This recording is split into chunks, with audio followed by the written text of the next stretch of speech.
And coming out first is Tulio De Canarudo. He is representing Osaka, Japan. A formidable opponent for Kenneth Llover. 8 wins, 2 losses, 4 wins via way of knockout. Both fighters are campaigning in the Bantamweight division. OBPF Bantamweight title on the line. And of course, ladies and gentlemen, pinapanood niyo po kami via Title Holder PH. Ito po ang ating bagong platform para ipakita ang mga rising stars sa boxing. At maraming salamat po sa titleholder.ph. Make sure that you visit their website and sign up for the upcoming events. Lahat po ng ating mga susunod na events covering ang mga manlalaro at magagaling na atleta na boksingero sa Pilipinas ay lalabas. So make sure that you tune in for further announcements. So once again, that is titleholder.ph.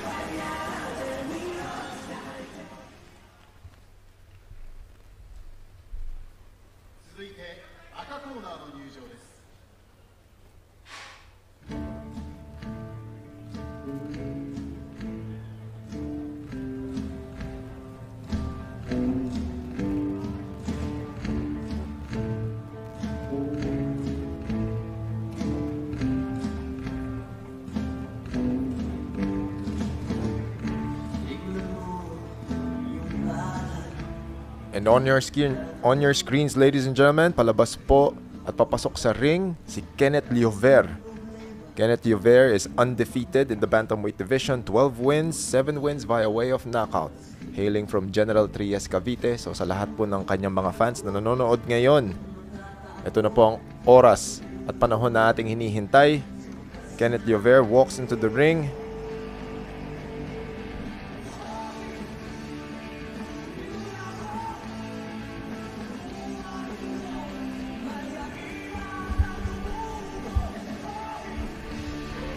Para po sa mga fans ni Kenneth Llover, yan po ang kanyang trademark uniform.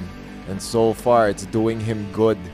Halos lahat ng mga laban na maganda ang performance ni Kenneth Llover under the Jerry Peñalosa banner.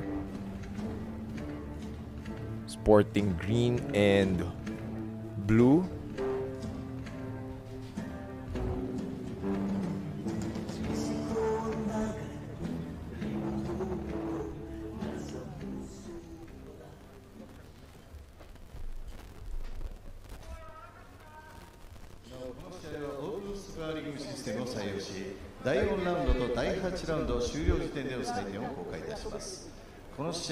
Yasu Kochi Tsuyoshi スーパーバイザーが立ち会い人を務めます。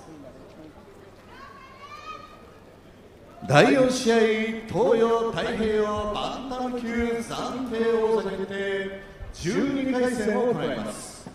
赤コーナー116ポンド4分の3フィリピン WBO アジアパシフィックバンタム級7位 東洋太平洋バンタム級1位ケネス・ラバー。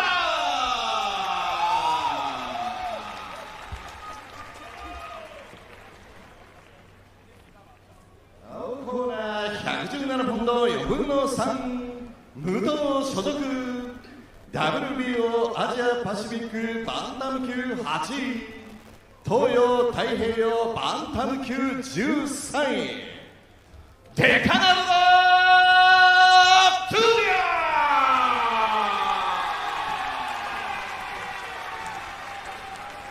ジャッジフィリピン WX 拓打さん、同じくジャッジ宮崎久俊、同じくジャッジ近藤健二、レフェリー池原信人。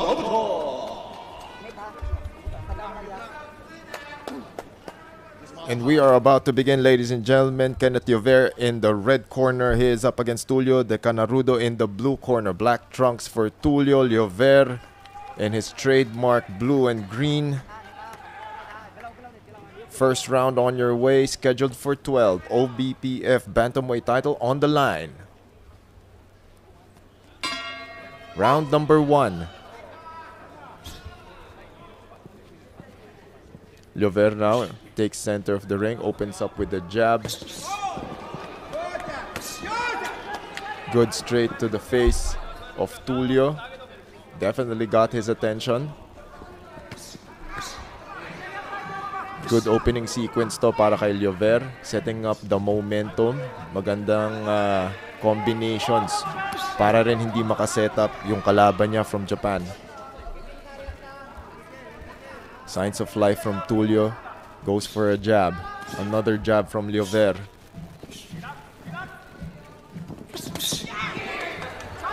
That is a jab and a straight from Liover. Good setup with the hook. Papasok. And down goes Tulio in the very first round, ladies and gentlemen. Bagsak po ang kalabang Hapon. And that is it. What a fight. Napakagandang performance po ni Kenneth Liover sa Japan, mga kaibigan. And just when you thought na maraming mga Hapon ang tumatalo sa mga Pilipinong fighter, eto ngayon si Kenneth Liover bumawi para sa Pilipinas. Beautiful performance here by Kenneth Liover. And there you see, mga kaibigan, a very happy Jerry Peñalosa. Yan naman si Kuya Jerry, napaka-supportive sa career ni Kenneth Liover. Of course, ang ating mga manlalarong Pilipino laging tinitignan kung at kinakamusta ang kanilang mga kalaban. And here we have it now. It's official. Your OBPF Bantamweight champion, Kenneth Liover. He improves his record to 13-0.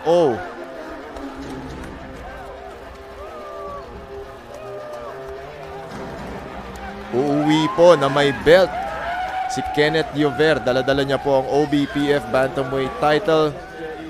As we watch this beautiful sequence, maganda yung umpisa ni Kenneth. Tapos napapansin niya pumapasok yung straights niya dun sa center line ni Tulio. Tulad ng sequence na yan, overhand left. Tapos pinasok niya ng isang hook, tapos pasok. Everything down the center line. Quick work by the Filipino fighter from General Trias, Cavite. Kenneth Liover wins in Japan.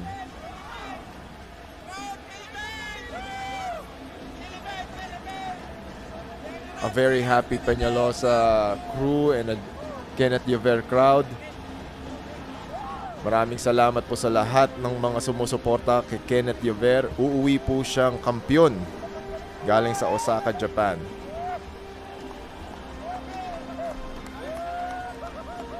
At para po sa ating mga nanonood, fun fact, si Kenneth Liover po is one of those new breed of Filipino fighters na laging nag-iensayo kahit off-season.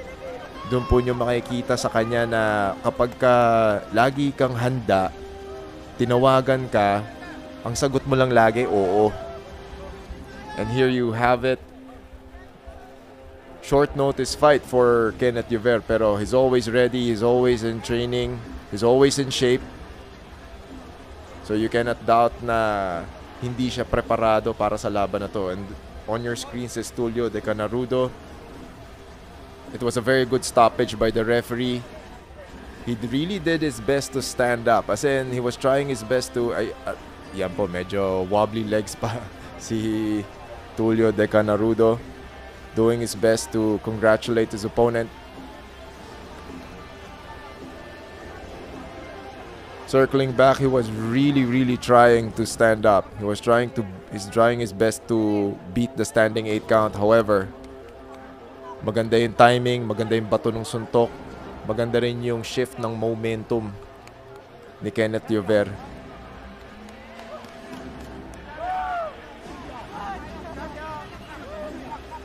Once again, this is happening inside the Sumiyoshi Sports Center, Osaka, Japan.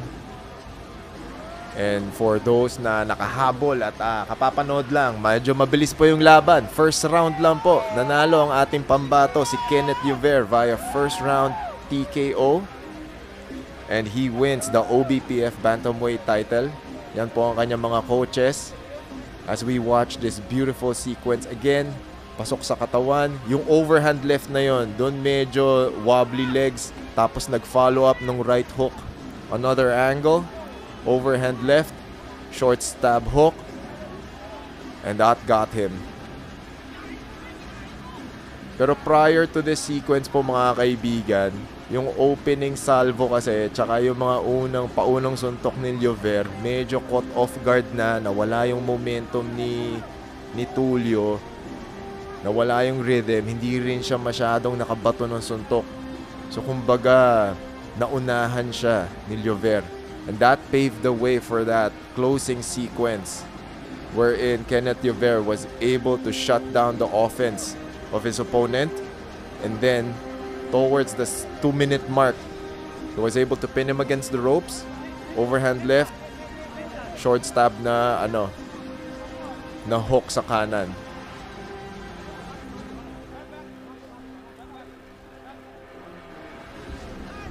So yan po ang ating another boxing legend in Jerry Peñalosa. He's been very keen and he's been very supportive at nung simula pa lang ni Liover, kasi sa amateur ranks pa lang halos if I'm not mistaken, nung nagsisimula si Liover sa career niya, and having conversations with him,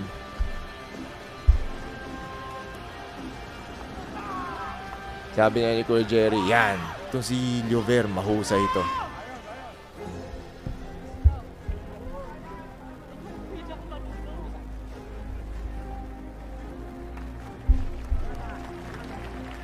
At yan po ang ating bagong kampiyon mga kaibigan, Kenneth Liover from General Trias, Cavite, your new OBPF Bantamweight title. Of course, you are watching us via titleholder.ph.